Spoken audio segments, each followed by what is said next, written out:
Hi guys, welcome back to my channel. আমি Lisa, আমি পৃথ্বীশ। আমরা চলে এসেছি আজকে ফুচকা চ্যালেঞ্জ নিয়ে। এখানে আছে আটটা ফুচকা কে আগে শেষ করতে পারে। দেখো, মেয়েরা তো এমনি ছেলেদের থেকে বেশি ফুচকা খায়, ঠিক আছে, আর আমি ঝালফাল খুব একটা খেতেও পারি না, তো ওই জিতবে মনে হয়। তো দেখো, ঠিক আছে, দুজনে আমরা একসাথে খাবো। আজকে চ্যালেঞ্জটা এরকম যে দুজনে একসাথে খাবো আমরা।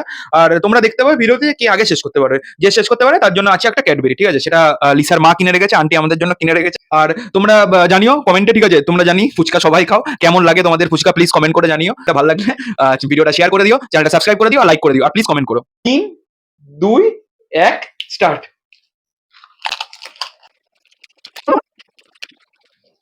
খুব জাল গাইস। আমি হেরে যাবো।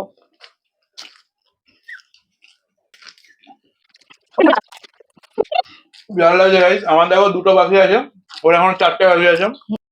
কথা না বলে খাও। ডেলি ফুচকা খায়, অফিসে ঢোকার আগে একবার ফুচকা খাবে, অফিসে থেকে বেরিয়ে ফুচকা খাবে, ব্রেকে অফিস শেষ হওয়ার পরে ফুচকা দোকান তখন থাকে না। মাত্র 5টা ফুচকা খেয়েছি, ও 8টা ফুচকা উইনার ওই আর হয়। আমি জানি না কেন সব খাবার চ্যানেল গুলো তো ওই উইনার হচ্ছে। খাই আমি কিন্তু আর ও বেশি, স্ট্রিট ফুড কিন্তু ও বেশি খায়। আমি স্ট্রিট ফুড খাই না গাইস। ফুচকা টুচকা আমি তো মাসে একবার খাই হয়তো।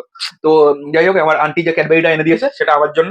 কিটক্যাটটা ওর জন্য, কারণ ও জিতে গেছে গেমটা আবার। তবে এর থেকে অর্ধেকটা ওকে দিতেই হবে, ঠিক আছে, অ্যাজ অলওয়েজ। হ্যাঁ, এই চকলেটটা হাফ আমার। তো তোমরা জানো যাদের গার্লফ্রেন্ড আছে, ঠিক আছে, তাদের তো কোনোদিন বয়ফ্রেন্ডকে একা ক্যাডবেরি খেতে দেয় না। সো ঠিক আছে, অর্ধেকটা তোমার লিসা। ইয়েস! তো চ্যানেলটাকে সাবস্ক্রাইব করে নিও, আর ভিডিওটাকে লাইক করে দিও, আর কমেন্ট করো আমরা আরো কি ভিডিও বানাতে পারি। তোমাদের কমেন্টের কিন্তু আমাদের কাছে খুবই মূল্য। ডেফিনেটলি। আর ভিডিওটা ভালো লাগলে প্লিজ শেয়ার করে দিও, আর কমেন্ট করতে ভুলো না গাইস। তো চলো, টাটা।